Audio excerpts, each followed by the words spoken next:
This week, no presentations because I don't think there's any investment topics that I would like to cover. Even the Friday crash, right? I try to read out a bit, use drop to help me analyze. Also, there's nothing much to analyze. I'm thinking that it has been quite some time since the last Slido TCSS, meaning that people just come in here asking questions. I just react on the spot, right? So I think it's good to do some Slido questions. And I apologize first for those who just saw this Slido questionnaire yesterday because I send out like few days earlier for people to post questions, but this round just few hours before the session. So I apologize for that. So it's a bit random, last minute thing of like doing this. Okay, I'll go through the questions now. Let's say if there's any more questions, feel free to continue to post. I don't think we have that many questions. We can cover all of them. Time to buy. I think to me it's always a time to buy. It's just that what to buy, that's the another questions, right? For me, I haven't really changed my allocations a lot, and I've been sharing my allocations also, right? So if I'm to buy, I will also buy into my current positions. That's my reaction to this question here. Crypto forecast for March 2025. I don't have forecast for crypto. I haven't been really focusing a lot on crypto. I think within crypto, there are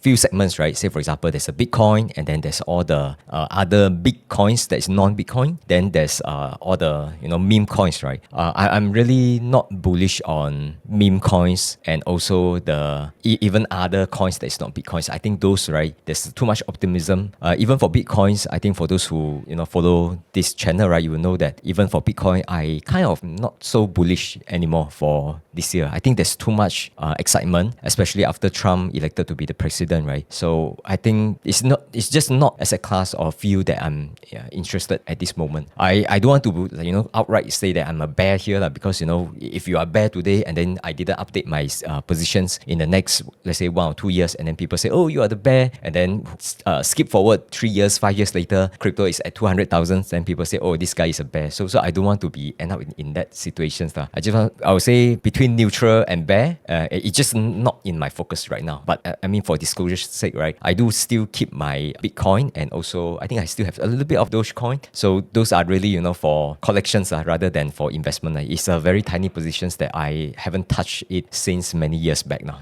for these two. Okay, I don't have other coins anymore, just only these two. That's crypto questions. Next one, C Limited have further to go. Okay, this one I also need to be honest. I invested in C Limited for I think some time ago, and then I already exited the positions also many years back. I forgot already, maybe it's like 2 or 3 years back. So I haven't been following this company for some time, so I will refrain from giving reaction or talk about these companies. Let's give it a skip. Okay, next one. Some expert in Twitter mentioned that the GPUs due to intense training and compute can only be used for 18 months instead of 5 or 6 years depreciation policy. Okay, I think this is an interesting question. I haven't really paid too much attention to this angle, but I did some research after I saw these questions. If you look into the details of what is being discussed on Twitter or in some posts or some articles, right, they are not saying 18 months, but they are saying 2 to 3 years or maybe even 1 to 3 years. So the reasoning is this, right? All these AI server, they are not like CPU, because when it is being used for training, it's really right tens of thousands of GPU or even hundreds of thousands of GPUs being linked together and being used, and they do a lot of things to make sure that it's fully utilized, because if it is not fully utilized, it is kind of waste, right? So there's a lot of advancement, whether it's from Nvidia or from other companies. They are trying to orchestrate the whole computing or whole training such that all of them are being utilized at a very high utilization rate. So if a GPU being utilized a lot, say let's say like close to 90%, I don't know the exact number, but let's say it is close to fully utilized, the lifespan of this GPU, and not just GPU, right? It could be the server rack, it could be other stuff or the networking. Each of these components can fail. The thing is that for training, right, because the high utilization is so high, so it's prone to failure, and so the lifespan is shorter. I think there's some reports on this, especially coming from, I think the one that was mentioned here is the Google engineer, right? So there are talks, or Meta also have some study, there are talks that just because of the high utilizations, the lifespan is shorter. So I think this is just, the facts is that, right? So it is shorter. But is it really like, okay, after 18 months, then this whole thing is become junk, right? I don't think so. I think it's over-exaggerated. So it's not as serious as that. Because you need to know all these things when it is working, right? Let's say you have like 5 different components. Just one component failure is also stop working, right? Does it consider failure, or can you actually do some quick fix and then just, it can continue be used, right? So I don't think it's as simple as, 18 months, then you just have to discard it, but you still have depreciations later on, right? It's not like that. it's more like just you need to consider the high utilizations, lifespan is shorter. That means there will be more cost associated at maintaining all these hardwares. So I think all these are true. It's just that all these hyperscalers having all these hardware and servers, right? They just need to maintain it. I don't think there's a lot of issues or concerns when it comes to this. Then come to the depreciation policy. So let's say even these numbers, there's some mismatch, right? I don't think it's a big issue because think of it this way, right? The depreciation is an accounting thing. So by accounting, what I mean is that let's say you buy an expensive equipment, right? It's not like you buy this year, then you expense everything in just 1 year. You actually take, let's say, 3 years, 5 years, even 10 years to depreciate the assets because this assets is useful for you for that number of years, right? But of course, if it is shorter, the lifespan is shorter, the depreciation needs to be shorter. If not, you will end up with a situation where this whole thing is already kaput and then you still haven't fully depreciate it. Then after you kaput, you still need to fully appreciate it, right? Then there will be one-off kind of expenses that doesn't lead to any income, right? So that could be some issue. It's just that I think this is mainly an accounting thing rather than it's a big issue just because the depreciation policy is 5 to 6 years. But I think all these AI server, first thing is that they are all still new. Different generations also, their lifespan could be different. So there's still a lot of uncertainty here. So for companies, right, they will continue to observe, continue to monitor all these assets. And then if there's enough evidence to say that their lifespan is shorter than what they expected, so they will just have to adjust all these depreciations policy or number of years of depreciations. If they shorten it, that means the depreciation is higher. So that will definitely hit their earnings. But it's more like showing, the impact to the income statement rather than a big issues then. I would say all these are new. I think more data will come out and they will assess this from time to time now. I'm not particularly concerned with this statement here, especially, when it comes to news article, right? Sometimes things can get exaggerated and then it might be framed as a situation that, there will be another 4 or 5 years of sudden depreciation just because things are not working anymore. I don't think it's as simple as that. Just remember that there's this maintenance part that is missing from all this news here. Thanks a lot for these questions.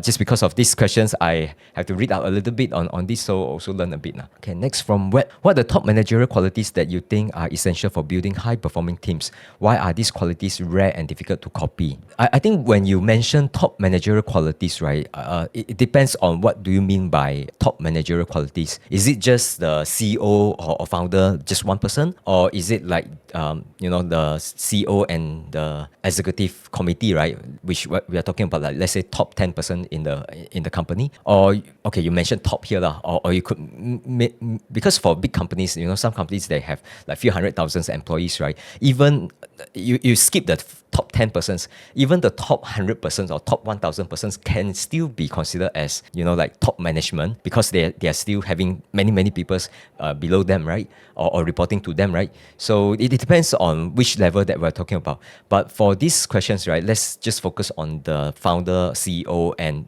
even like just the top 10% are the highest top, right? So to me, I think the most important things, right, I'm not talking about like all the like the engineering skill or technical skill, because I think engineering or technical skills, be any forms of technical skills, right? I would say that as long as you are in the management role, I believe they all have them. So technical skills is something that if you don't even have it, you can't even progress in the organizations, right? So the technical skill is something that can be acquired and it is in abundance. But what is lacking, right? Say if I compare companies which have very strong visions, strong executions, great strategy, and then just push forward, versus a companies that sometimes lack of directions, lack of vision, right? I would say that for top management, the quality that's most important, right, is actually how do you make like your organizations, it could be 1,000 employees, it could be 10 or 100,000 employees, right? How do you make all of them moving at the same directions? I think this is the most important and it's very rare. The reason is because when you are CEO, right, you need to know like the people reporting to you, let's say like 20 people reporting to you and below that another 100 or 1,000 people, right? Those people that report to you, they are not like dumber than you, they are actually quite a number of them are very, very smart. And what do smart people behave, right, is that some of them, they just don't listen to orders, because people who just listen to order, you ask me to do A, I do A, you ask me to do B, I do B. These kind of people, they are rarely the people that are very smart and just very independent. So people who are very smart, right, they tend not to just follow instruction. And as a founder or CEO, right, how do you make these people, I'm not saying that you have to command them, right? It's more like how to make all these very, very smart people move the same direction together. Because imagine that, let's say if you have 20 genius in your company, but 20 of them move at different directions. So in terms of focus, some of them focus on different things, some of them actually sabotage each other, and then they just move at various directions, right? So it's very difficult for the company to push to one single directions and everyone build on the same effort, right? And that's actually where the momentum and velocity is going towards. I think this is a lot harder as compared to just technical skill within some specific niche area. That part is a bit like sometimes you need the CEO to like strong arm or try to push, use whatever necessary actions. But I think the one that based on what I have observed, right, is that usually you need a company CEO that has very strong vision and then use that visions to attract people to move to the same directions. And this is very important. And usually the companies that I follow, right, say for example, you can name Elon Musk, or you can take, let's say, Jeff Bezos as an example, right? They really, thought like just one topics, right? They can just have a lot of thoughts on that topics and then even have some debate with the employees or the top management, right? And once they decided they will move to that directions, just like very clear focus. I think that is really important. And all these companies, you can imagine that, let's say if they all started to move at different directions, right? Then even from customers' perspective, sometimes you can feel that, the company is not heading anywhere just because of lack of visions. I'll just name one here because to me, that is the hardest one. And I'm answering these questions, right? And if I name one more example, is Elon Musk. So for Elon, if you look at the company's Tesla, right, whether they want to all into autonomous driving or should they actually take a step back and just be a normal car companies and focus less on autonomous driving and focus more on, let's say, just the car business. And even in autonomous driving, should they really focus on vision using LiDAR or not using LiDAR? These kind of things, right? If you look at Elon, how he managed, right, he really, at least, right, he looked at one direction and he just convinced everyone to move at that direction. If you don't follow him on that direction, you are just out. So to me, that is really important because you cannot afford to have 20 different people with 20 different ideas and then build on all 20 different ideas, right? I mean, the ideas down below, the execution level, of course, there are plenty of decisions. It could be thousands of decisions. That one is fine. That is more like technical sides, right? But when it comes to the direction, right, I think you cannot have 20 different directions. You need to have one strong driver that drive towards one direction and then all the other people follow and just support on that direction. I think that's another good example that I can think of. So that's my reaction on these questions. Next one. How do we avoid the error of overestimating the value of perceived economic moat in a business? So this question is also from Web. I think this is a good question because we all tend to just talk about company, then we say, this company have strong moat. I like to invest in this company because they have moat, right? But this moat thing is a very qualitative things because even for companies that I think have strong moat, some other friends in the Telegram chat group also say that, the person just don't think that this company has a strong moat, right? So I think this is very qualitative. So everyone have different opinions on what is economic moat. I think some companies, right, say for example, let's say if you say network effect and then you just name Meta as an example, I'll say that some example is like you just survey around, maybe 9 out of 10 people will agree with you. And then some examples, you will notice that, maybe just 1 in 3 persons they will agree with you, and 2/3 of the people actually disagree that this company XYZ has a moat, right? So the first thing to recognize is that this is a qualitative aspects when we talk about moat. Okay. Then second thing, how do we avoid the error, right? So I think this is the part that let's say as a consumer, we just observe around, you can actually assess whether the company has moat or not just by observing the customers of the company. So, but what do we mean by moat, right? So there are a few different types. We can of course talk in more details on that, but that's not the focus when answering these questions. Of course, you can name, for example, like economy of scale. You can name like branding. This is also moat, right? And then network effect, flywheel. Those are all good examples. But the question here is asking like, how do we avoid the error of overestimating? Because let's say a company, I think that they have strong moat and then I just value them at a very high value, but actually they can just be disrupted easily within few years, right? Especially in technology sector, right? So then that's a dangerous thing to do. So for me, right, I think that there are two parts. The first part, right, is that I just need to recognize that there's a limited capability in avoiding these kind of things, okay? Because even if I do a lot of research, I could still be wrong, right? So to me, if I recognize that, right, that means even if I think a company is having a strong moat, I will never bet, let's say, for example, 70% or more into one single company. Because if I'm wrong on that, then it's very costly to me, right? So the diversifications play a part there, okay? After the diversifications, right, say, for example, even let's say Nvidia, I talk about this company all the time, it's only 20% of my allocations. Even if I'm wrong, it's not like so costly that it will affect my investment goals. Okay, that's the diversification part. The second thing, right, is that I do think that there are many things that we can do. Okay, just to make sure that we are not missing things, right? One example is that you just observe. I think the best thing is that you use the product yourself. Say, for example, let's say if I think that just ChatGPT having first mover advantage, you can still say that first mover advantage, right, can be a moat because they already have a brand. Say that, oh, whenever people talk about AI, right, they will say that, oh, why not you use just use ChatGPT, right? It's close to like, why not you just Google this topic, right? Why not you just Google on this keyword and then just read up from there, right? It's similar already. So to me, that ChatGPT as a verb, right, is already some form of moat and some form of branding there. I'm let's say if OpenAI is a company, I might invest in the company, right? And I do think that this company have a moat just because of that. But at the same time, right, when Grok 3 came out, right, what I did is that I just use, because it is free, right, I just use and then try to assess whether this product is good or bad, right? Just to understand the competitive dynamics, I need to like try out different things, okay? So if you try out different things, and then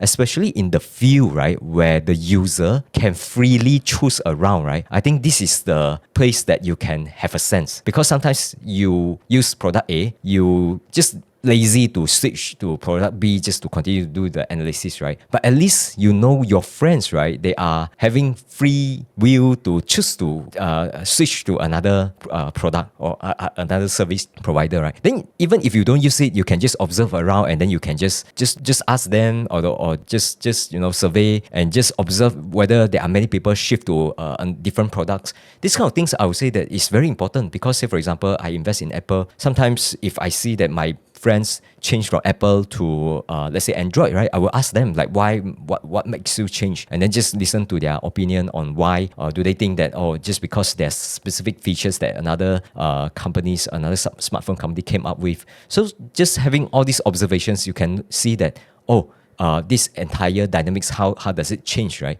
I think all this is like things that you can observe. Because the moment you see, you observe more and more people shift away from the companies that you invested in, right? Then you need to reassess again. So I think these are all continuous. It's just that these are the things that you can actually do something about it by just being more observant. I think that's very useful. The part that I would say that maybe, let's say, right, if you are the user, let's say, for example, you use this product in your company, right? But company, usually we call it as like an enterprise product, right? Enterprise product sometimes most of the time it's very hard to switch out. Say for example, let's say if your company using Microsoft, right? Microsoft Word, Microsoft Excel, and then another company come up with a better spreadsheet, better Word software, right? It is very, very slow for your company to switch out from Microsoft just because, the company is already using Windows and then Windows fit well with Microsoft, and then anyway, they are all bundled together. It's very, very hard to switch out. So I wouldn't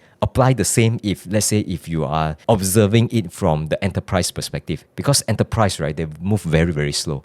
But as long as it is a product that is reaching out to the retail customer, right, I think that one move very fast one, because for us, right, let's say from ChatGPT to move to Grok, right, it's as simple as a few clicks, then I unsubscribe from OpenAI, then I subscribe to Grok 3 already. It's very fast one. It's like within a couple of, just a couple of clicks, then I shift over already. Then let's say for things that is hardware, for example, smartphone, maybe it's slower. Say for example, after we buy a smartphone, we can use it for 2 or 3 years, right? So even if you are shifting, you shift slowly. So these are the slower things. So take that into considerations, but I think the important thing is to observe and then to ask, to just ask, prompt more, and then you get more input, and then from there you just assess now. But the first thing is that first you invested in the company, so you are interested from the first place, right? Then from there you do your normal observations.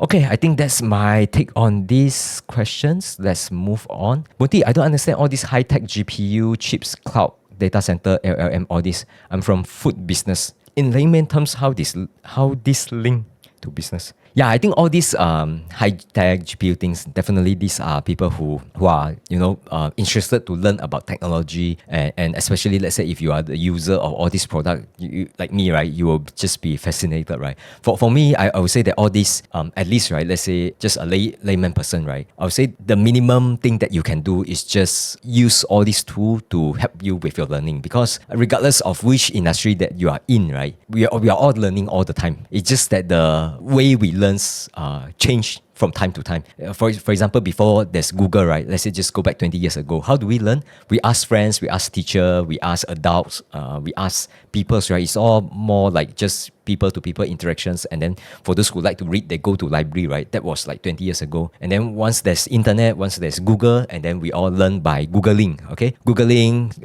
20 links, and then just click into those links and read about it. I think is already a big change. And then now we have all this LLM, we have AI. I think then the way we learn is different. And then if you are active on all the Telegram or like let's say just social media, right, you can see that there are people discussing all sorts of topics all the time.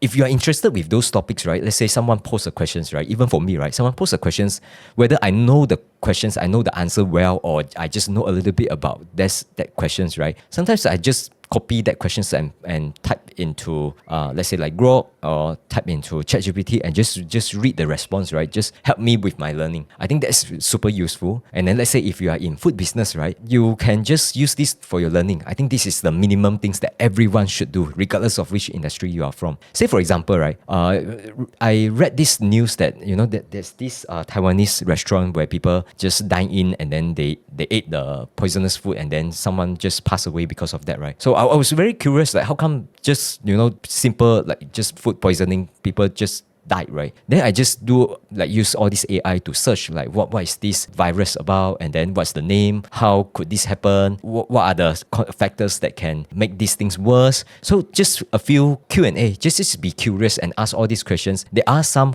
answers that pop up. I can't say that all these answers are correct, because for AI, right, especially for those who are not subscribing to the best AI, right, there could be some hallucinations, but you can use that to guide you in terms of the direction. Because if you reach a certain stage that you just want to have more clarity, you can just copy those keywords and then just use Wikipedia and just read out from Wikipedia, right? So I think that's also quite useful. I have been using this all the time. Even recently, right, for those who read Mothership News, right, there's this lady holding a big balloon and then the balloon just explode, right?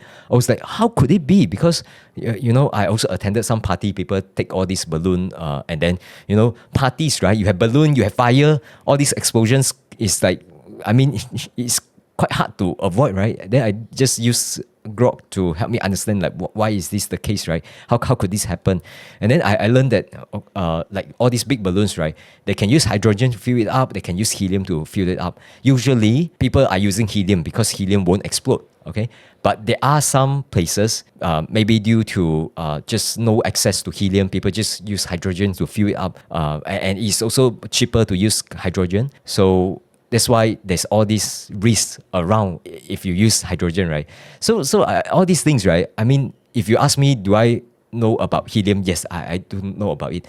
But I have never bought all these big balloons before. I also don't know, like, let's say someone sell a balloons, is it like helium or is it hydrogen? I don't know. It won't prompt me to ask this, right? Now, after reading all these responses, at least I learned that there's hydrogen balloon, there's helium balloon, right? You need to be careful if you are using the hydrogen one, because it can really explode. So yeah, I just use this for learning now. So if you are in food business, let's say if you own your restaurant, let's say if you are supplying all these balloon for parties, right? You can also take this as an example to say that, at least all these things, what are the safety measures that you can have? Let's say if you are doing a parties. I mean, all these things you can prompt all this AI to learn about all these things. Right? I think these are all quite useful. And then lastly, let's say if you are not just, like operating your restaurant, right? And you just want to, use technology to advance your business, right? There's tons of things that you can do.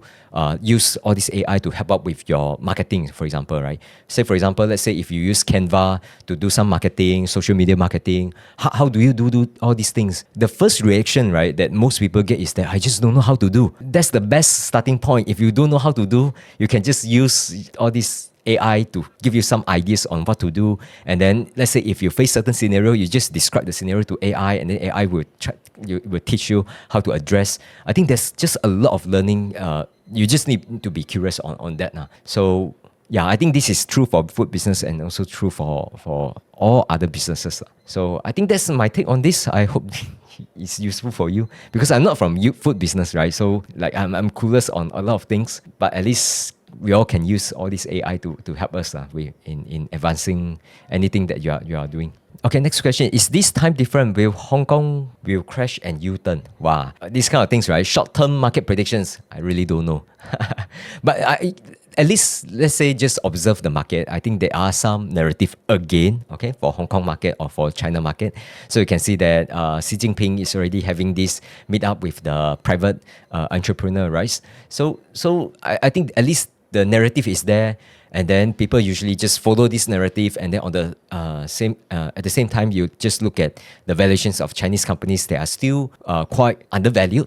So that's why I think many people are happy to get some exposure into Chinese equities and just hold through this period, right? I would say that for those who pay attention to valuations, you know that it is not a big issue. Even if there's a U-turn, right?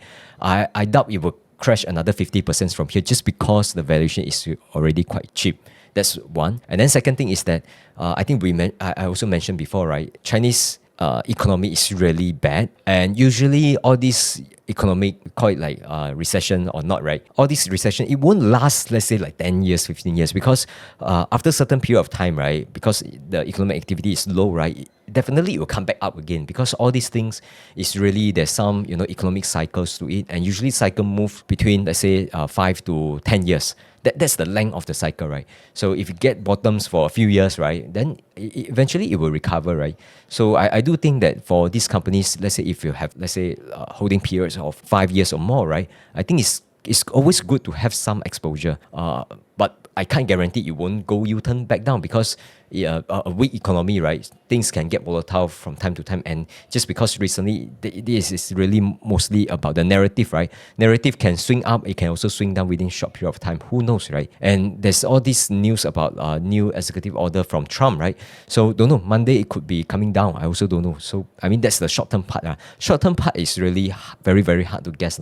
But medium to long-term, at least we can seek some comfort from low valuations, plus the economy is already in weak economy for some period of time, and we can bet on the recovery. If not within the next 1 year, I think next 2 or 3 years, it will come back. At least that's my view at the current moment. Okay, next one. What do you think of Master Leong and his Hong Kong stocks? Okay, I need to disclose I have never watched his video for maybe a few weeks already. Sometimes, friends share some videos, I will watch. So some of them is quite entertaining. I do watch some of them. It's just that recent peaks or recent reactions, at least a few weeks already, I haven't watched. So I don't want to give my reactions, given that I haven't keep up to speed on this. But let's say if there's any specific things that he mentioned and you want to get my view, right, feel free to let me know. I can comment on those specific things. But based on what he covered in the past, say for example, I remember he covered Ping An, some Chinese banks, a few of them, I don't remember exactly. But those companies, I don't follow them. So if you want to ask me about stock picks, most likely I never study them myself. Like Master Leong, right, the companies that he studied versus those that I cover, right, are quite different. So I don't think there are many overlaps there now. So that's the caveat on this. Boon Tee, are you teaching your kids about money and investments? If so, could you please share some tips? I think this one I shared before. I did mention to my children about investing. But I will try to stay at the conceptual level instead of like going into the details.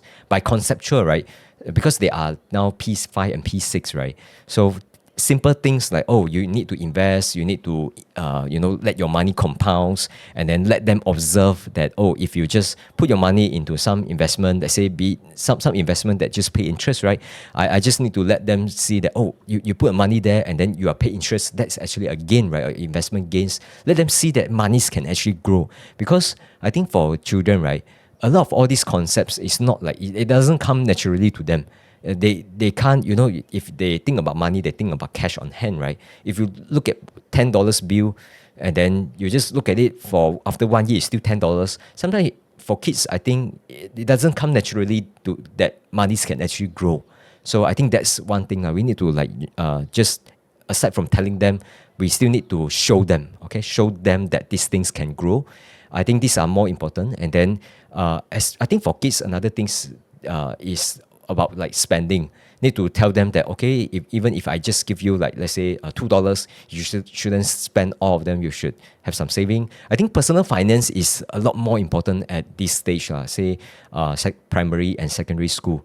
All the technical things about investing, right? Say how to read financial statements, how to do portfolio allocations, those kind of things, right? I think that one, maybe I will, wait until they are, let's say 15 years, 18 years old, and when they are able to hold investment in their portfolio, right? Then we can do together. I think that's a lot more meaningful. But at the younger age, I will focus more on like all these conceptual things like compounding, saving, these kind of things. So I teach them, just the compounding things, right? Fun fact to you all, right? I taught my children about compounding and illustrate the maths, right? Like say, for example, just a 10%, 1 become 1.1, and then 1.1 doesn't become 1.2 in the next period, it become 1.21, right? The additional 0.01 is the investment returns on your investment returns. So that's where the compounding came in, right? I illustrate using paper, using mathematics, using calculator, just illustrate to them like how all these things works, right? And then recently my kids got some ang pao money also, right? And then he just want to say, okay, I want to put all this into my investment. I want to let my money compound. I heard about this phrase like I want to compound my money. I was smiling when I heard that. So I think there are learnings because sometimes we share about all these things. Just having all these conversation about money, I think is quite useful. And they, even though they are, like P5, P6, right, they actually learn, So I think don't have to wait until they are 20 years old. Just that slowly, just take our time, just having all this conversation about money, about company, about business, about products. I think all these things, they will, I think they are able to absorb now. It's just that don't make it too rigid to say that, this is about like, our process. The process part can come later. The concepts is a lot more important. Okay, that's my tip on these questions. REITs have been dragging down the overall performance of my portfolio. Should I bite the dust, cut losses, and pivot to Singapore banks? I think I think this is a very good question. Because as an investor, I think we will have, from time to time, we will look at investment A versus investment B and just think that, if investment B is working, why not I just shift over, right? Now you're comparing Singapore banks versus REITs. Some people might be comparing, say, for example, I've been investing in China or Hong Kong stocks for a while. Should I just shift over to US stocks given that it is rallied for a few years? So I think these questions also pop up in many people's mind throughout past 2 years, right? I think this is quite common. But I would say that this is where the journaling is useful. Because let's say if you don't take journal at all, right? And you just like based on feel, right? I feel I want to buy REITs today, I buy. And then after 6 months or 2 years, and then you look at your REITs, it's not making a lot of money, and then you just think of whether to shift over. I think first thing is that to shift from one investment to another investment, I think that is totally fine. That is things that every one of us, we do it at some point, right? So there's nothing wrong on that. The things that I want to emphasize is that you don't shift your investment for the sake of shifting. That's one. And secondly, you don't want to shift your investment just because you are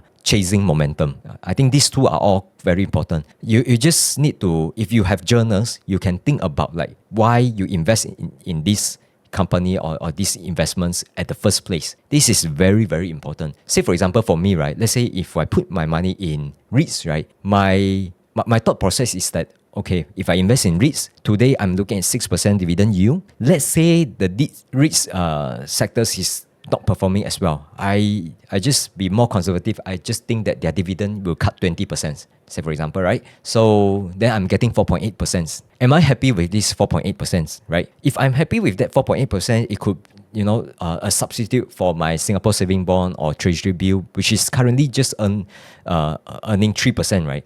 I'm thinking that 4.8%, even 4.5% is still better than 3%. I'm happy to own that REITs and just collecting the dividends, right? And it's really mainly for dividends. As long as I receive some dividends, it could be 10 or 20 or 30% cut in terms of the dividend. I'm still happy with that 4.5%, right?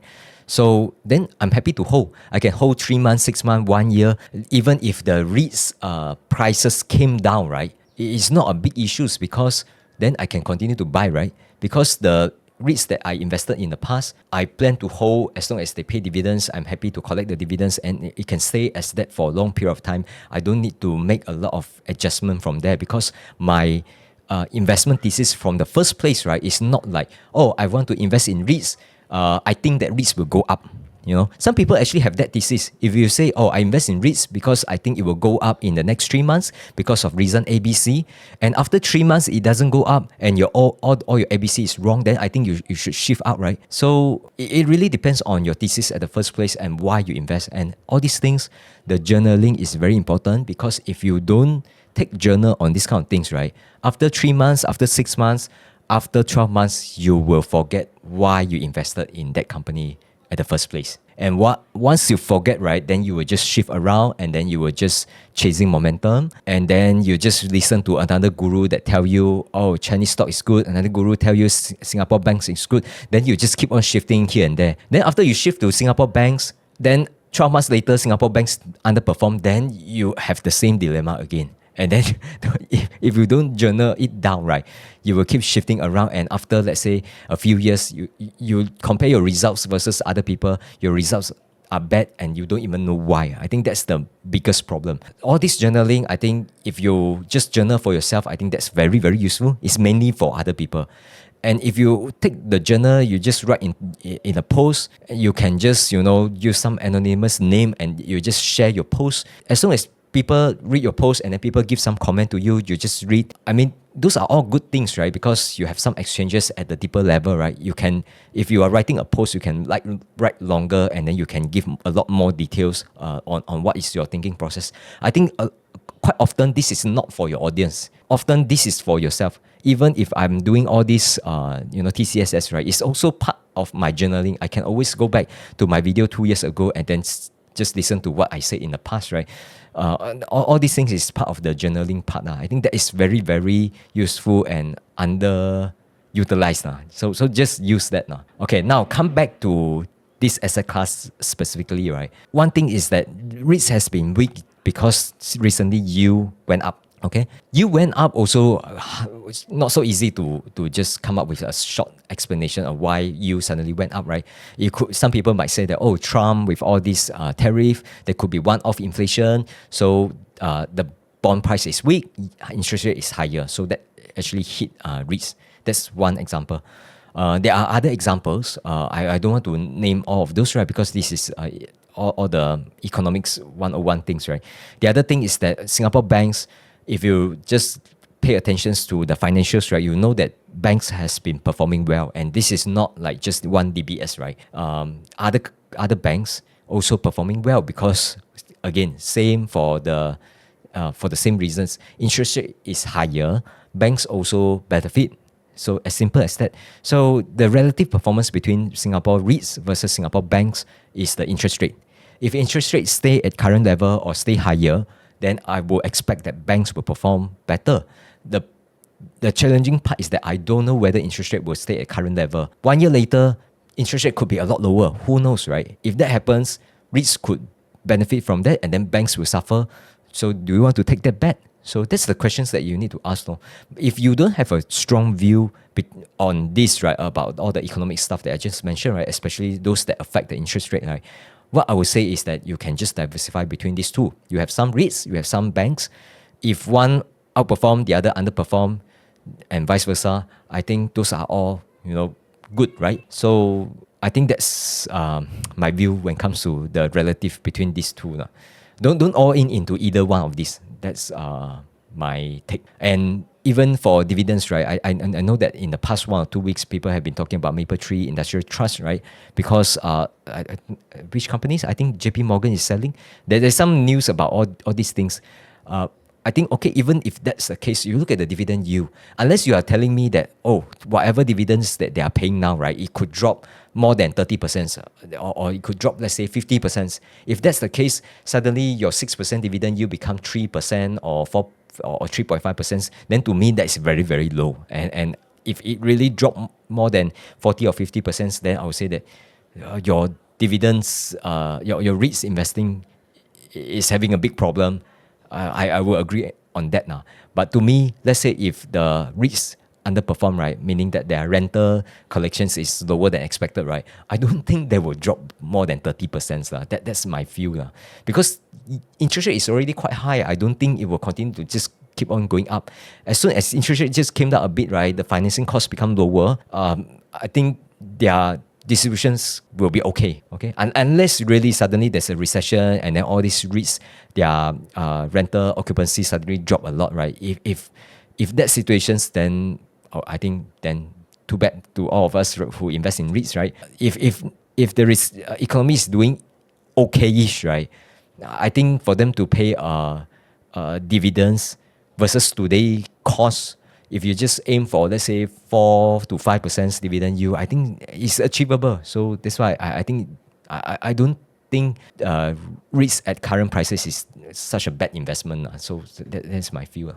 This is done. Next one. Boon Tee, you own some Chinese stocks like Tencent or Meituan. What's the plan with them now after this run up? Do you still want to keep China exposure adding? So short answer to this question is that yes, I do have Tencent and Meituan. Haven't really I haven't made big changes to my portfolio for some time. I do have them. It is considered small positions in my portfolio. No plan to change, no plan to add, no plan to sell. Just keep holding on. Let's say if the Chinese stock rally continue, right, then you will see that their allocation in my portfolio become larger. At least I don't need to FOMO in after they have a run up, right? Because I already have some exposure. So at least that's my stand at this moment. Not adding. By not adding also because do you want to bet on all these short-term narrative things that's going on, right? I don't want to just bet on discount things. So that's one. Second thing, why not selling? Because I don't think they are expensive. Their valuation is still quite reasonable. Maybe Meituan valuations is a bit not as good as Tencent, just because in terms of reinvestment, I think they just don't have that kind of profitability that Tencent or Alibaba has. That's one thing. Second thing is that I think there are still all sorts of reinvestment, all sorts of innovations stuff that Meituan is trying to do, and I think they are spending a lot more as compared to the other big, the other two big tech like Tencent and Alibaba. So if you focus on fundamentals, I would say that Tencent and Alibaba is a better pick. But let's say why I invest in Meituan is because I think in China market, right? Let's say if you talk about e-commerce, right? E-commerce Pinduoduo and JD and Alibaba is quite fierce competitions in e-commerce. But if you talk about service, right, I would say that Meituan is really leading. So I just want to pick an area where there's slightly less competitions, but still very competitive. In China, everything is competitive. You just need to accept that now. So that's my take on these two companies. Tencent, I think nothing much has changed over the past few quarters, right? I think in terms of their numbers, all looks good. It's also a big companies, so it's quite a mature companies so they don't have such a big change over the past, let's say, few quarters. Okay, that's my take. Let's move on. Would you feel that your kids earn a lot from investment and drop out of studies? Earn a lot from investment. Okay, first thing is that, right, I will not tell them that my portfolio, those monies belong to them. That's not something that I will tell them. I will tell them that my portfolio is my money and I need those money to fund my retirement. Okay, I need those money.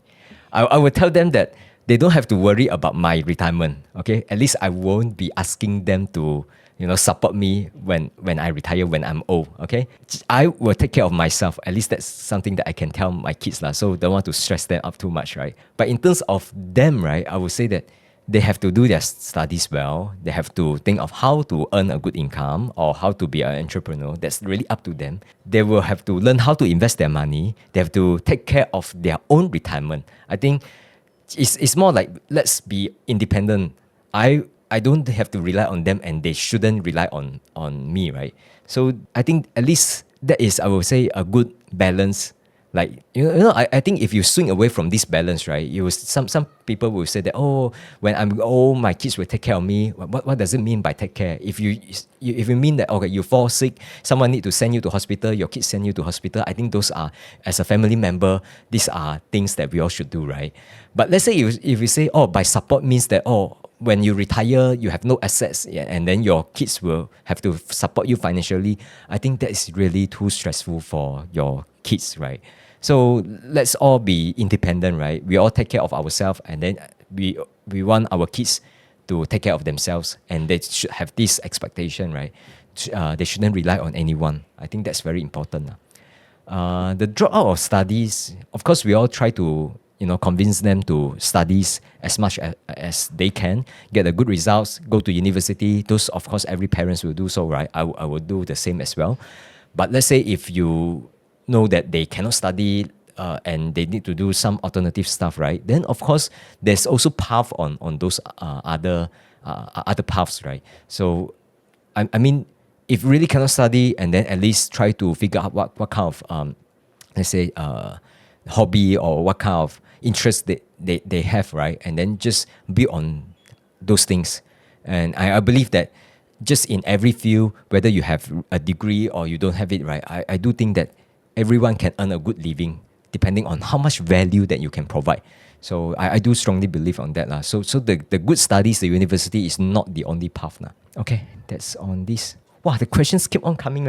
Is it too long? Never do TCSS. It's too many questions. Wow, I hope I can cover all of them. When a business retain earnings, how do you think about future returns on the incremental retained earnings? Okay, so on these questions, right, I think it's a bit hard to see, because if you have all the information, say if you are in the company, right, you can clearly see that how much money go to certain investments, certain direction, certain capex, right? You can see clearly the money went into it, and then you can track the revenue, the net income, the profitability that coming from that specific effort or that specific line of business. You can do all this measurement and determine whether the company is investing in the right place. Okay, that's if you are sitting in the company. But we are external investor. There are limited things that we can see. Even if we are looking at the company that we invest in, right, we are looking at overall. And by overall, it's very hard to just gauge whether the company is investing at the right place. What we all can see is just that their profitability in the recent quarter, their profitability over the past 1 month, past 1 year, or in the past 5 or 10 years. You can see those numbers. And we just have to make some best guess based on those profitability numbers. Because, say for example, if a company just keep on building their empire, just throw money into investment that doesn't give them good returns, and then buying assets for the sake of buying assets, even though those give them bad returns. If they do that long enough, right, their ROIC numbers, their RO, whatever measures that you're looking at, right, over time it will dilute, then it will getting like worse and worse. At least those we can observe over time. So that's why I would say that very hard to gauge. What we can only gauge like overall direction, and then at the same time we can gauge the company's attitude towards specific things. Say for example, let's say Meta, right? Meta suddenly say want to invest a lot of money into metaverse, and then you look at the financials, you can see that they commented on those, but we don't know what is the returns from metaverse, because if none of us know that how big this market is going to be, right? So I would say that for those like specific venture, right, sometimes it's too hard to gauge like what is the ROIC that can come from those effort. You just need to make your best guess and then just see whether you trust on the visions of the management. So there are parts that just from numerical like number crunching perspective, we can't crunch anymore just because we don't know. So you don't know what you don't know, then just keep it and there. But the stuff that we know is that the historical metrics, the ROIC, those things that you can observe, right? At least you start from there, and then you try to understand why these companies can have high ROIC in the past, and then you ask yourself that whether the company is still doing the same thing, and do they still behave the same way, and do they still have good discipline. Those kind of things that you can observe from various perspective, various data points, and just project forward. So I would say that there are things that you can see and there are things that you cannot see, and just be honest with yourself and make a best guess. It is very hard. I will agree this part is very hard. Yeah. And then continuation of that, also, how do you estimate the future reinvestment rate? Please quote examples from business you are familiar with, as I understand the thinking depends on the company. Yeah, I think this one fall into the same category as the first one, is that the future reinvestment rate, very hard. But before that, right, let's be more precise on the definition here. When you say that the future reinvestment rate, are you saying that that's the how much of the percentage of the net income being pulled back to the companies and just reinvest back into the company versus those actually pay out to the shareholders in the form of dividend and share buyback? Is that percentage mix, or are you talking about the returns that coming from all this reinvestment? I don't know which one that you are referring to, but let's tackle both of those. So the reinvestment part, right, which like the percentage that go back to the company, I think that's easier because you can actually look at how much of the capex, and then you can look at the change of working capital, you can look at the depreciation. Let's say like company like TSMC, they suddenly announce 100 billions of capex in 3 years. You can see that, there's a lot of monies that's being used for reinvestment. You can actually monitor those numbers, right? So if more money that's being reinvested back to the companies, then dividend and share buyback will be lesser. So that's just part of the equation. Okay, that one you can observe directly. The return part, that's the part that we don't know. Like even let's say TSMC suddenly build a fabs, right? How do I know that how much ROIC they can get from these investments? I actually don't know, because that is a function of how much sales that they're going to do in the next 3 to 5 years, and then what kind of pricing that they can charge to their customers, right? I really don't know. I just need to trust. I just have to trust the companies that they are doing the right things, right? So that's why I say on the rate, the ROIC rate, especially the future ROIC, the best guess, you just need to start from historical number and then just project from there. Yeah, so that's not an easy questions to answer. And also, just to be honest with you, I'm not really a number crunching person. In the sense of, if I come up with some number, I won't say that, just because this is 12% and not, let's say, 18%, I will just let go. I'm not that kind of style, because to me, I can tolerate a lower returns. Say, for example, let's say if the company that I invest in, right, even they are earning 7%, which is lower than S&P 500 of 10% over a long period of time, right, I'm still okay, because sometimes what I'm looking for is more like the certainty part and not the high ROIC. So at least that's my view. But I do know that some of the companies that I invest in, when it comes to the ROIC number, right, they do have good ROIC. I'm not saying that they are bad. It's just that this is not the things that I focus a lot on. But the business model part is the part that I focus on. And sometimes, there's good correlations between the business model, the discipline part, and the ROIC. It's just that the angle of where we are tackling, right, is different. Say, for example, let's say Apple, right? Some people say that, Apple, they don't know how to grow, they don't have innovations, they miss out AI, all these things, right? I completely disagree on that, because I do think that every company, they have the direction that they want to pursue. And then for the direction that they don't want to pursue, you just need to let them be. They shouldn't pursue in every directions, because if you pursue in every directions, it's very bad, they can't focus. So come back to Apple, right? You can see that they have been focusing a lot in their own in-house chip making. Say, for example, the latest iPhone 16e, right? They have their own wireless modem.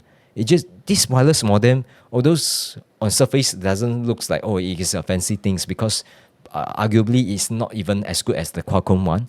But still, you have to appreciate that they have been putting a lot of effort in bringing these chip designs in-house. And this is the thing that they continue to do on a continuous basis, right? So, and all these things actually translate to better product in the future. And also in terms of cost advantage, they will have some advantage because if they don't invest in their own chip design on this wireless modem, right, they have to continuously pay Qualcomm, Broadcom in all these things, and now they are bringing all these things in-house. On one hand, they are investing in places that they wanted to invest in. On the other hand, when it comes to the capital that they don't need to deploy, right, they will just return to the shareholders in the form of share buyback, which is good, right? Because if you don't need the money, you just stay focused. I would say that is better than you just throw your money everywhere and don't even know how to navigate, right? So that is even worse. So it really depends on the company. But if you look at Apple's situation, right, if you just extrapolate their current style, right, I would say that in, let's say, 10 years' time, right, I'm quite sure Apple will not be the largest company in terms of market cap because they are just happy to stay at their current size, meaning that just focus on things that they are super good at rather than pursue everything. So, I mean, 10 years from now, there could be other companies that is much larger, but it doesn't mean that Apple will be a bad investment because after all this share buyback is being done, right, they can just shrink their share count a lot, right? And let's say 10 years later, they could stay at, let's say, 3 trillion market cap, but you can still get a very good returns from the company just because of the string in terms of the share count. So the earning per share can continue to grow even though the overall company size remain about the same. So I think that one is just because their culture is like stay focused on the things that they want to pursue. Okay, that's on these two questions. Next one. Oh, okay. I think I will skip the questions that post to web now, okay? I will fast forward all this.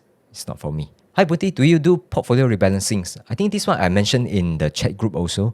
I don't really rebalance because rebalance means that I need to sell my investment, right? And the selling part is always a hard part because after you sell, then it just continue to go up, right? It sometimes can be quite painful. So I rather just hold on to my current portfolio, our current investment. Let's say when I have new investment, right, new funds, then I will just steer towards the companies that I want to get more allocations. So it's mainly just allocate the new investments. The current investments, I rarely sell. That's my style. I'm not saying that this is optimal or whatnot. It's just my style. I don't like to sell my investment. Okay, what would you be looking out for Nvidia upcoming earnings? Actually, nothing much here. Because I think they have been guiding their investment, right? Say, for example, their revenue is continue to grow, and how much it is growing. I would say that you just look at past, let's say, 2 or 3 quarters, right? How much they grow their revenue. I just expect that they will continue to grow at this rate. So that's my expectation. The one that I will focus more on is just, I believe some analysts will ask them about their executions. Say, for example, when they came up with Blackwell, and then there's all sorts of issues, right? Like the overheating, those kind of things. I think that one, just observing how much they scale in terms of their sales, right? You can see that whether they are sorting out all those issues or not. I think the answer is yes.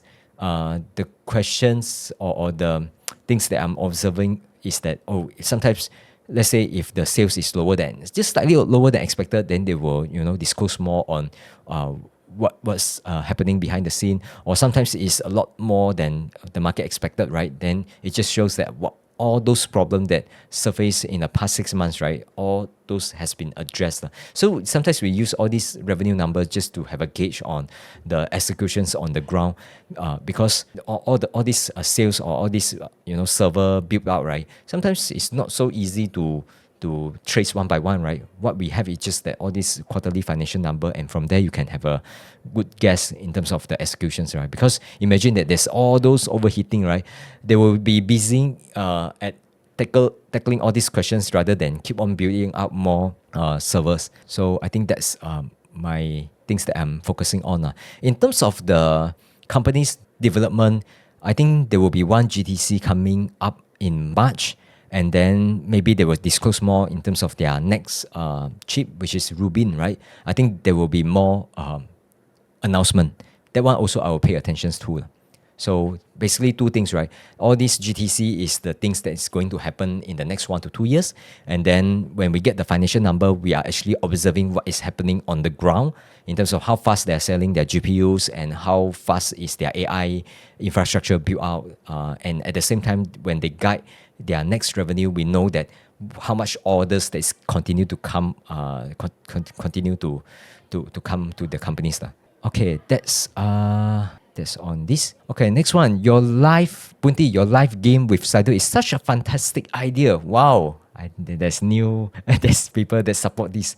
Will you consider doing likewise on the BagHolderPod channel? Let me talk to my fellow pod members to see whether they are interested or not. Okay, that's I will surface this idea to them, see whether they are interested or not. Okay, next one.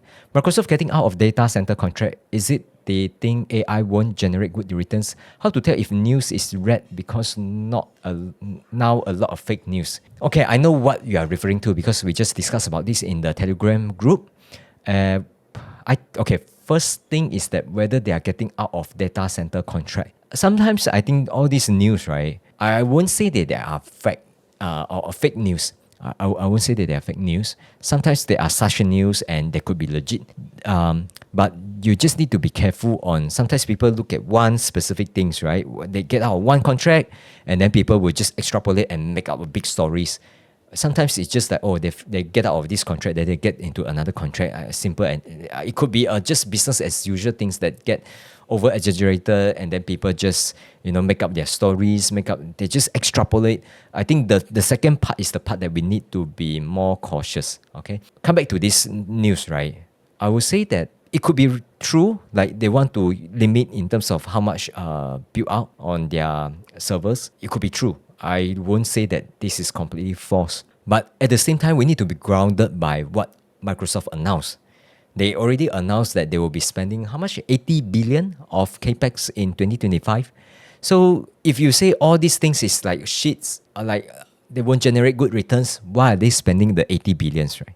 So I think that's the questions that you need to ask yourself, because the 80 billions, this is also stuff that Satya Nadella mentioned on CNBC, right? They are going to spend. So, but maybe whatever news that coming out here, it could be stuff that is affecting 2026 or 2027, right?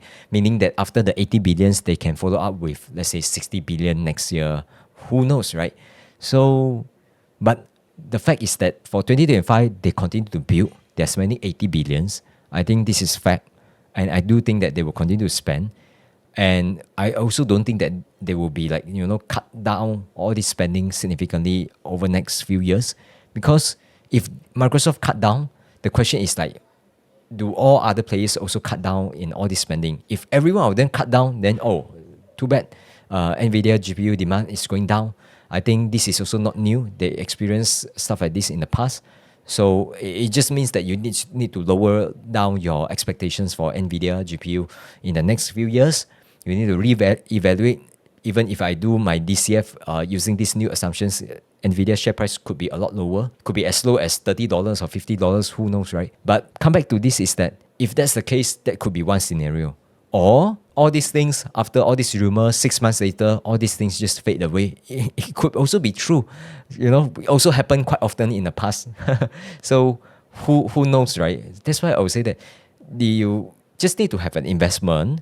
Your allocations cannot be such a high allocations that you need to worry on these things. Sometimes our allocations is like, to me, 20%. When I read these things, could this be true? Yes, it could be true. Am I worried? No, not really. Because I'm not betting like, let's say 500K in Nvidia, right? If let's say I'm wrong, and let's say the sales come down, then if you come down to a level that is really attractive, then I invest more. So as a investor who is continuing to deploy capital, I do think that we all just need to take a chill pill, and then if valuation is right, then we invest more.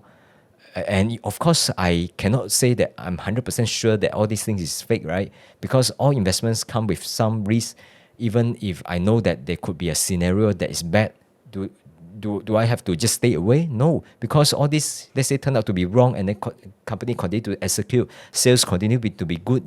You still you still want to take part in this journey, right? That's why I'm at the positions that I have enough stake, enough exposure to ride on this, but it is not so much that I will concerned with all this, any of this news and this is anyway just rumor.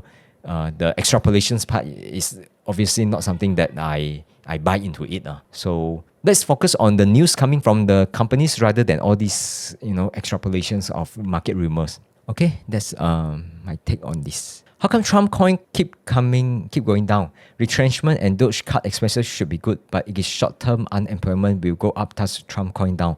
Okay, the Trump coin, right, is just a sentiment, okay? Sentiment up is up, sentiment down is down. So you don't really have to link this to all the retrenchment, all the Doge cut expenses, all the short-term things. I think they are separate. It's really what is the narrative that's playing out. I mean, no link there. So you shouldn't link. Because if you say that, Trump still coming up on news every day. Like every day there will be Trump news, as new executive order, all sort of things, right?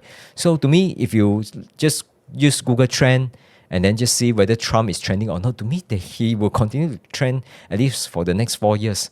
So, but does it mean that Trump coin will continue to go up? I doubt so. This is after all a meme coin, right? If you speculate on meme coins, there's no difference compared to just gambling, right?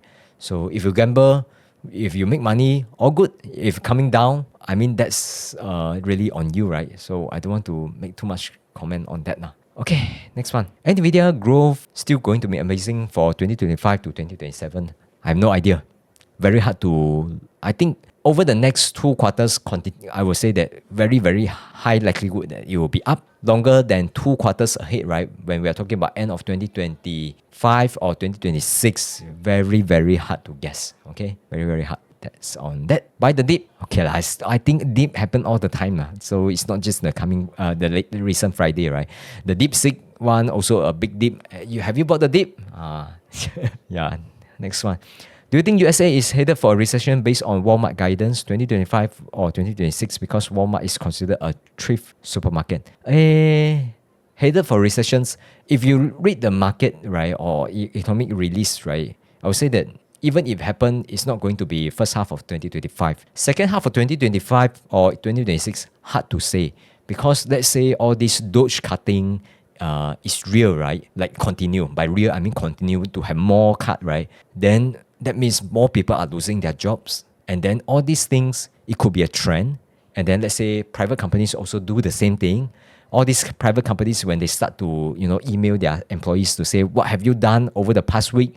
And then if you have nothing good to prove your existence in the company, then I will just do a big cut, right?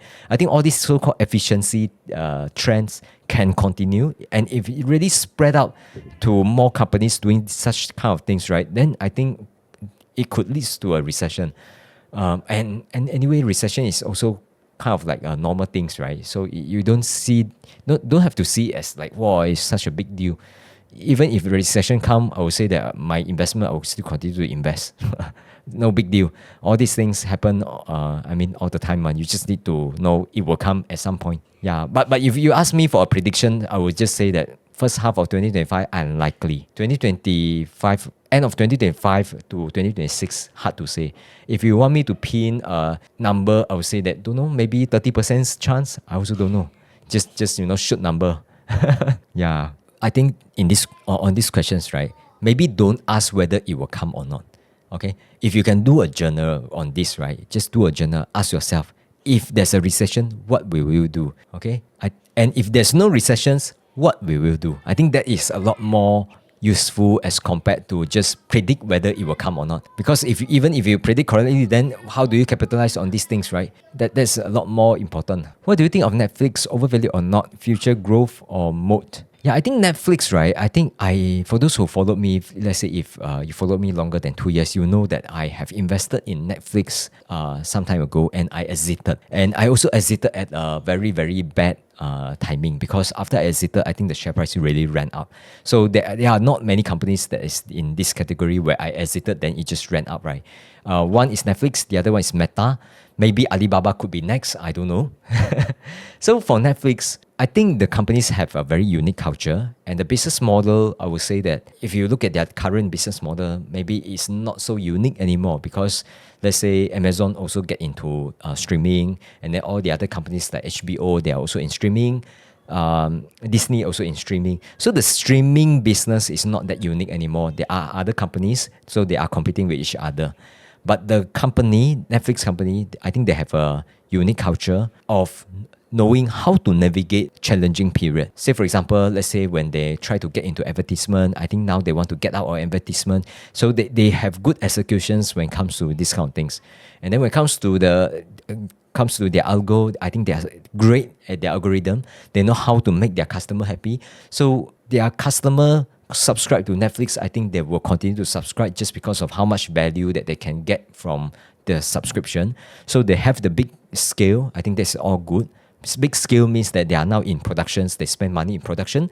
After that, all these shows and series, they can just give all this value to their customer. And this business itself, right, they require a lot of scale. So they have the scale. So I think in terms of the business, it's good company to invest in just for the things that I mentioned. But if you ask me about their growth, I can't comment. I really don't know. Because I think their growth, right, in terms of the number of subscribers, right, I don't think they will be fantastic. The next phase, right, it will more towards like, can they continue to charge more while keeping their subscribers stay with them? I think that's something that will drive their financial in the future. And why I exited this company is because when I look at Netflix compared to, let's say, YouTube, right, I do think that YouTube is superior compared to Netflix because for Netflix, they still need to spend a lot of money in all this production and then they are charging subscription. Whereas for YouTube, right, there are many creators just willingly put their content on YouTube and then basically YouTube just provide the platforms and they charge a fee on that. To me, in terms of the model, I do think that YouTube is better. So that's why when I compare Netflix versus YouTube, right, I would rather just invest in Google instead of just Netflix. At least that was my thought process back then. But right now, if you ask me whether I want to invest in Netflix or not, my answer is no, not because the company is bad. It's just that it's not in my focus. There's limited focus in terms of energy that whether I can really get understand what Netflix is doing and then make an assessment and then follow the companies. I think there's limited capacity in terms of following all these companies. That's why I have been staying away from this company. I can say that for those who invest in Netflix, really kudos to you all. Really have huge respect for those who hold on to Netflix for a long period of time. So that's my response. Boon Tee, any recommendations of what to buy in the USA market? Is it kind of expensive now other than Google? Yeah, I do think that it's quite expensive at this moment. So let's say if you just want to focus on US market, right? You want to say, oh, I want to buy into like, let's say value, right? I think it's quite tough. I do agree that only Google looks a bit cheaper, but the rest, right, let's say Microsoft, Apple, all the big tech looks expensive. Even non-tech also looks expensive. I do agree on that sentiment. No,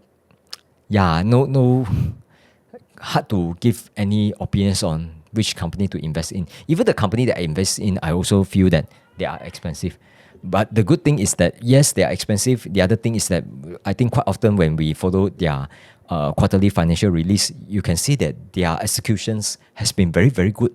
So I think that is something that is, I seek comfort from their executions, not really from like, oh, they are cheap.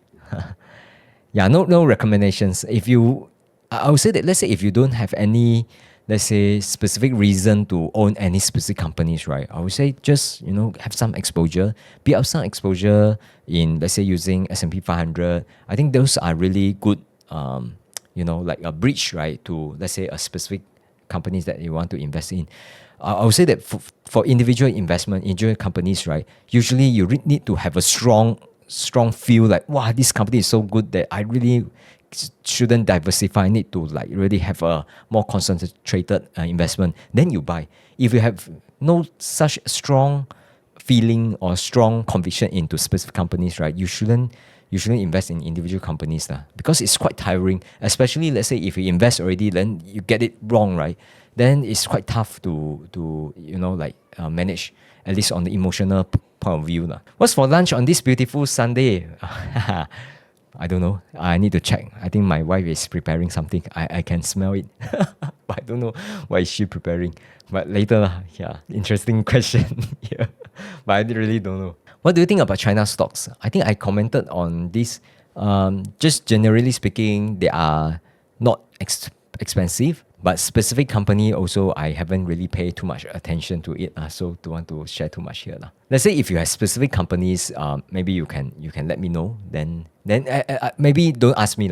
Ask in the group. I think in Telegram group, there are more people who have opinions, so they can contribute as well. Singapore REITs are undervalued now. Any plans to take this opportunity to invest in Singapore REITs? Yeah, I think this one, for those who follow BagHolderPod, I did mention in the past, let's say 6 months or so, right? I do plan to have some investment into Singapore REITs. And I specifically mentioned that I want to have 100K into Singapore REITs. And in terms of which one I buy, I also mentioned I'm more like a diversifications when it comes to Singapore REITs, try to spread out across the big REITs. And at least that's my goal. In terms of the detailed executions, when to buy, those kind of things, I will not share. To me, it's like just, like take some time. It could be 1 or 2 years kind of things, and then just ramp up the investment. At least have some, let's say like 100,000.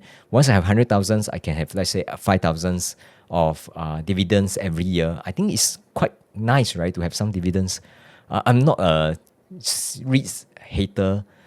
It's just that I think when I invest in REITs, my expectation is that they are probably, even I buy it at 6% yield, I need to have some, like my expectation is that they will earn, let's say 4 to 5% dividends, just for conservative estimate. So that's my take on this. What do you think of Magnite? They sell digital advertising inventory on behalf of publisher. They recently partnered with Netflix. I actually don't know about Magnite. Never heard of this name. I know that, let's say when it comes to digital advertising, right? I know that on one hand, there's Google and Meta. That's one. And then on the other hand, which is the digital advertising on the, I don't know, it's whether the supply or demand on the digital advertising part, right? There's another company called TTD, right? So I heard of TTD. I don't know where this Magnite stands. It could be on the TTD side. I actually have no idea. So no idea on this at all. I'm not in digital advertising space. Okay, no idea. Since US market is not cheap now, do you think it is a good idea to keep some cash? If yes, where do you keep your cash? T-bill, Singapore saving bond. Okay, my cash, right, over the past 1 year or so, it has been in T-bills. Then I keep doing the 6-month T-bill rolling. Until recently, T-bill came down, right? Then I no longer think that T-bill is a good idea. So I've shifted my money into Singapore saving bond. And for those who follow Singapore saving bond, you know that if you invest now, you can get close to 3% yield over the next 10 years, average. So I've been shifting my money into Singapore saving bond. And my plan is this, because my mortgage, right, is a 5-year DBS mortgage. Right now, it's already 3 years. So in 2027, my mortgage will continue to float. Once it starts to float, right, it will become, I think they will be charging me about 3.75%. It's quite high.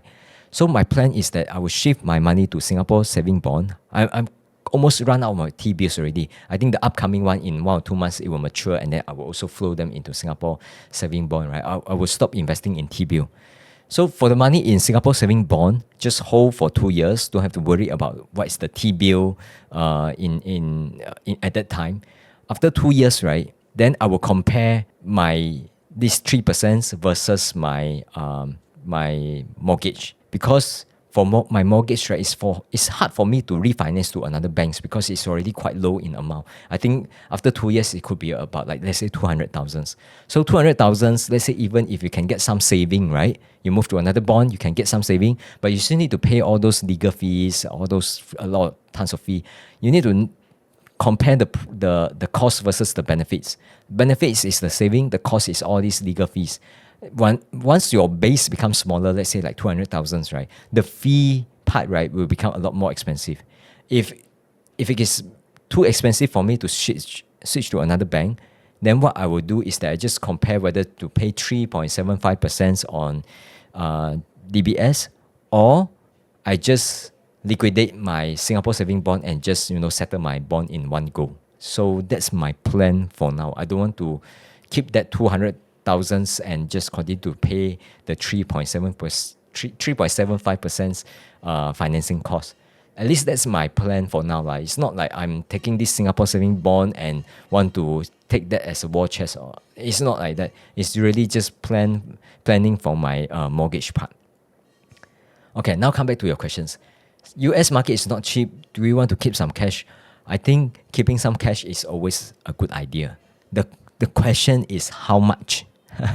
You want to look at how much is your cash, look at how much is your total equity, just look at the ratio.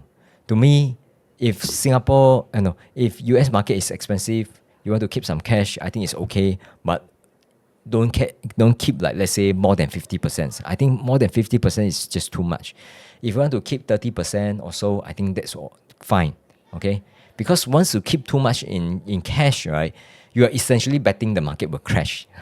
And I don't know whether you will be turn out right or not.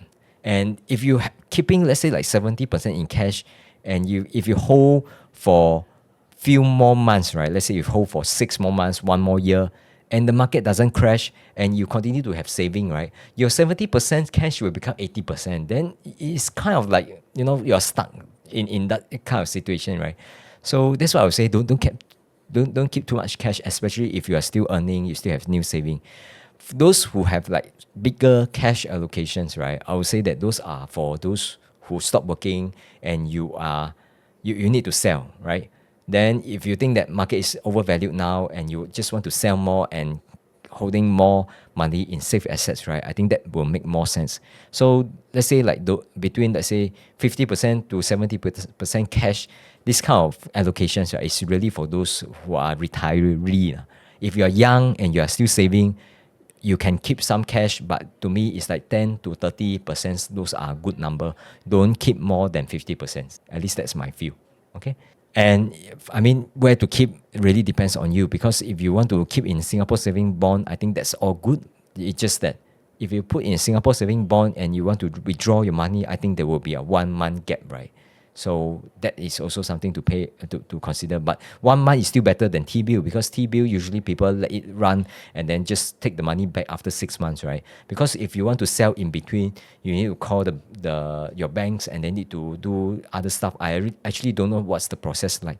So for those who use T-bill, usually they will build up the ladder, the 6-month ladder. So that's also some idea for you. I think if you are not using this tool, you just want to put your money in money banks, earn 2.5%, I think also quite a good alternative, right? Because money bank is that you can tap to liquidity anytime. So that's also one idea. Cash can also go into cash management portfolio of robo-advisor. Yeah, exactly true. Exactly right. You can put into this that can give you, even let's say like the Fullerton cash fund, right? You can get something like close to 3% yield.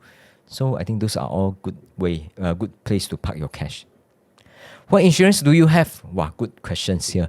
I do have some term product. So I have a couple of different insurance company. So I have a couple of term policy. So I think it could be like 400,000 here, 500,000 there, and then $500,000 there. So add up together is like more than 1 million. So I have term policy. This is really what if suddenly just die prematurely, right? So at least my kids and my wife, they are taken care of. So I have term policy, and some term policy came with critical illness. So that one also I have. And then I have what else? I have my what they call the shield. So shield I also have. So this is really to take care of like the hospitalization one. So I think these are the insurance that I have. I have no other insurance. If I'm considering to buy more, maybe those, I don't know, maybe those that cover, let's say if I cannot work, they provide some coverage, right? I think they maybe can consider in the future. Right now, I only have critical illness and term and shield. Okay lah. Wow, I've been talking for how long? 1.5 hours leh. Quite tired already. Okay, thank you so much for tuning in. Let me see YouTube comment sections. What would be your top 5 stocks to buy and hold for long term? Wow, Ben, good questions here. Maybe just my default question is just looking at my portfolio right now. I think those are the ones that I want to hold. Okay. Do you hold the local banks for the dividends or are they too expensive for you? I have DBS Bank. I bought it some time ago. These are legacy holding. That's the only one that I have. And I also have some STI ETF, also legacy holdings. Also not touching them. Also no plan to add on STI. Yeah, legacy holdings these are the positions that sitting somewhere that I never touched for some time now. Okay, thanks for the questions. Thank you so much. Hope you enjoy these Slido questions. Let me know in the comment section if you like me to do this kind of Slido more often. And let's say if you have questions, you can ask at the YouTube comment sections. I read all those questions. I respond to them. And let's say if you want to have more interactive back and forth, feel free to join. Feel free to join the Telegram group. The link is at the description. Thank you so much. Bye bye.